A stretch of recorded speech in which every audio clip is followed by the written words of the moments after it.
Assalamualaikum warahmatullahi wabarakatuh. Pada kesempatan hari ini saya akan menjelaskan terkait perawatan pada pasien dengan rheumatoid arthritis ya. Target pembelajaran hari ini diharapkan nanti teman-teman semua yang akan memahami dan mengetahui apa sih yang dimaksud dengan rheumatoid arthritis dan bagaimana kita sebagai seorang perawat memberikan perawatan pada pasien dengan rheumatoid arthritis. Jadi rheumatoid arthritis ini ya dimulai dari kejadiannya itu dimulai dari antibodi dari pembuluh darah itu bergerak atau menuju ke cairan sinovial atau lapisan sinovial ya di dalam persendian ya, sehingga menyebabkan sendi itu menjadi bengkak ya. Dan bengkaknya sendi ini ya berdampak gangguan fungsi pada tendon, tulang, dan ligamen. Untuk apa? Untuk melakukan suatu pergerakan. Dan sehingga dengan kondisi hal ini berdampak pada terjadinya nyeri saat kita melakukan pergerakan. Untuk etiologinya belum diketahui ya meskipun faktor dari genetik memainkan peran pada penyakit ini.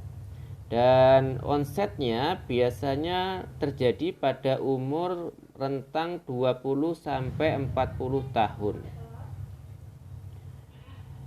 Inflamasi dan nodul-nodul nodul-nodul di antara di persendian ya, ini biasanya muncul pada bagian pergelangan tangan, lutut, dan kaki ya. Jadi peradangan dan benjolan-benjolan atau nodul-nodul itu berada pada persendian ya, umumnya berada pada sekitar persendian, dan itu biasa terjadi pada tangan, kemudian jari-jari, kemudian lutut dan kaki.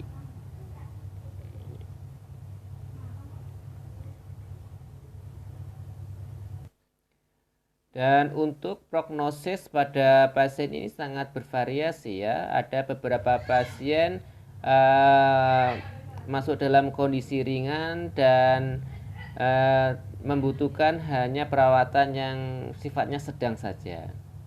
Dan ada juga ketika pasien ya masuk ke dalam kondisi yang lebih parah, itu mengalami penurunan fungsi ya, dengan fungsi jantungnya, ginjalnya, dan pernafasannya sebagai penyakit yang menyertainya.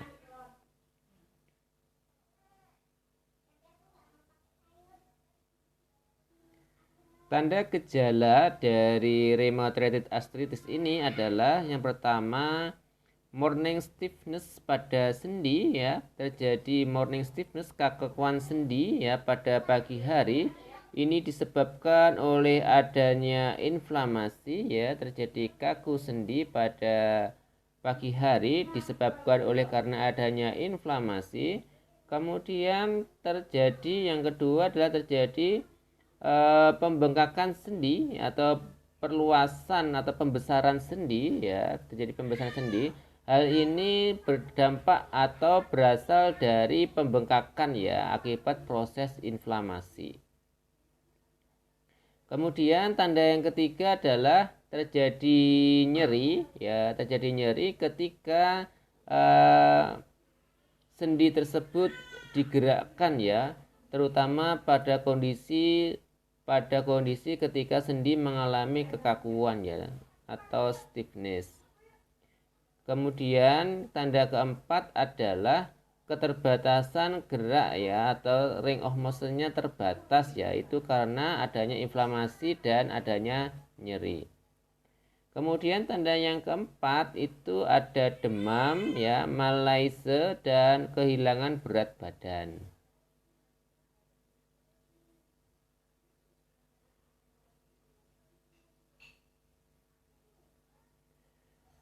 Untuk hasil laboratorium ya, faktor-faktor rematoid ya itu hasilnya positif pada pemeriksaan darah dan terjadi positif pada antinuklear antibody ya.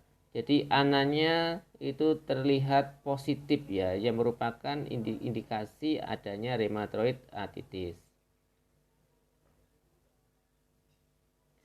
Pengobatannya ya, untuk pengobatan pada rheumatoid arthritis ini yaitu utamanya adalah untuk mengurangi nyeri dan inflamasi ya. Jadi target utama dari pengobatan RA ini atau rheumatoid arthritis ini adalah pengurangan nyeri dan inflamasi.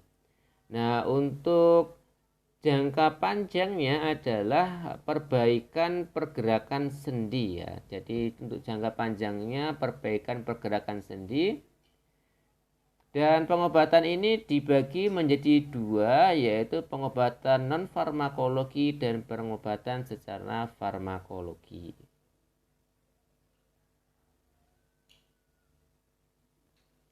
Untuk pengobatan farmakologi ya bisa diberikan non-steroid anti-inflamasi drugs ya atau NSAID, dan untuk obat ini ya untuk menurunkan peradangan dan nyeri ya bisa diberikan obat berupa ibuprofen, indomethacin atau flurbiprofen, naproxen ya, dan sulindac dan diflunisal. Nah, obat-obat ini merupakan obat-obat golongan non-steroid antiinflamasi. Kemudian ya juga bisa diberikan kortikosteroid ya, kortikosteroid yaitu prednison ya, ini juga hampir sama obat antiinflamasi juga. Kemudian bisa diberikan juga berupa obat antasid ya untuk mengatasi gangguan di pencernaan. Bisa diberikan magnesium hidroksid dan aluminium hidroksid. Nah, untuk pengobatan secara non-farmakologi ya, terapi fisik ya dan terapi okupasi ini untuk menjaga keindependenan, kemandirian aktiviti daily lifting atau kegiatan aktivitas sehari-hari. Jadi terapi fisik dan terapi okupasi ini untuk menjaga aktivitas kegiatan sehari-hari dan kemampuan kemandirian dari pasien dalam beraktivitas. Kemudian terapi panas dan hangat ya untuk mengurangi nyeri dan untuk mengurangi efek dari antiinflamasi ya, dan untuk membantu ya otot dan sendi relaksasi. Kemudian ya kita berikan latihan ring of motion ya untuk menjaga fleksibilitas dari sendi.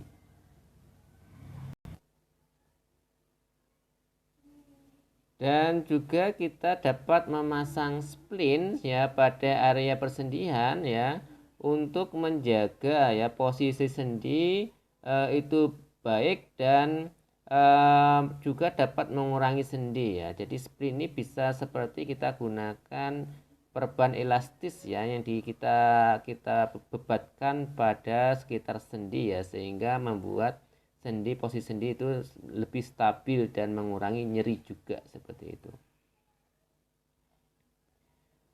Baik, selanjutnya ya setelah kita memahami terkait bagaimana sih pasien dengan rheumatoid arthritis, kemudian prognosisnya, tanda gejalanya, serta pengobatannya, selanjutnya kita akan belajar terkait proses keperawatannya, yaitu diagnosa keperawatan yang muncul apa ya. Ya kita tadi sudah melakukan pengkajian. Maka diagnosa yang muncul pada pasien dengan rheumatoid arthritis adalah nyeri ya, nyeri kronik ya. Kemudian intoleransi aktivitas dan gangguan body image ya. Nyeri kronik ini berhubungan dengan adanya inflamasi ya, adanya inflamasi atau pembengkakan di area sendi ya, dan adanya nodul-nodul di area sendi. Dan intoleransi aktivitas ini berkaitan dengan ketidakmampuan pasien ya dalam beraktivitas akibat keterbatasan pergerakan sendi. Kemudian gangguan body image ini terjadi ketika nodul-nodul di area sendi-sendi terlihat di permukaan kulit ya, sehingga terlihat bengkak-bengkaknya, kemudian seperti apa ya, bulatan-bulatan ya, nodul-nodul di area sendi itu bermunculan. Maka apa yang harus kita lakukan sebagai seorang perawat ya? Yang pertama adalah kita ajarkan pasien untuk memasang splint ya pada sendi yang terdampak adanya rheumatoid arthritis ini. Jadi kita ajari pasien bagaimana cara memasang splint ya. Jadi bermacam-macam ya splint itu ya. Kalau memang tidak ada yang langsung jadi ya, misalkan splint yang sudah tinggal kita pasang seperti kaos kaki seperti itu ya, kita menggunakan apa namanya kayak elastis bandage itu juga bisa digunakan, intinya untuk menjaga posisi sendi tidak berubah, dan itu akan meningkatkan kenyamanan. Kemudian kita berusaha untuk menurunkan berat badan ya, untuk mengurangi stres pada sendi ya, karena beban berat tumpuan pada sendi itu juga akan memberikan lebih rasa sakit pada pasien dengan rheumatoid arthritis. Kemudian jelaskan pada pasien untuk pemenuhan tidur pada malam hari, hindari cuaca dingin ya, dan kurangi tingkat stres. Jadi hal-hal tersebut akan bermanfaat pada pasien ya, karena apa? Menghindari cuaca dingin itu juga akan memicu proses inflamasi peradangan pada sendi ya, pada pasien-pasien yang memang dia lebih arahnya ke alergi terhadap cuaca ya. Kemudian mengurangi stres ya, ini juga akan berdampak pada percepatan pemulihan pasien ya, karena asupan nutrisi akan lebih mudah diserap oleh tubuh ya, karena pada kondisi stres akibat kondisi fisik yang berkepanjangan, yang jadi akut berkepanjangan, itu berdampak pada kondisi di lambungnya ya, kadang mengeluarkan peningkatan asam ya, sehingga perut menjadi sakit. Kemudian tidur yang cukup, nah itu akan meningkatkan kemampuan tubuh dalam menjaga aktivitas sehari-hari. Baik teman-teman, untuk perawatan pada pasien rheumatoid arthritis ya, saya cukupkan sekian. Terima kasih semuanya. Semoga apa yang saya sampaikan bermanfaat, dan jika ada yang belum jelas silakan nanti kita diskusi dan ditanyakan kembali. Saya tutup pertemuan hari ini. Assalamualaikum warahmatullahi wabarakatuh. Selamat belajar dan jazakumullahu khairan katsir.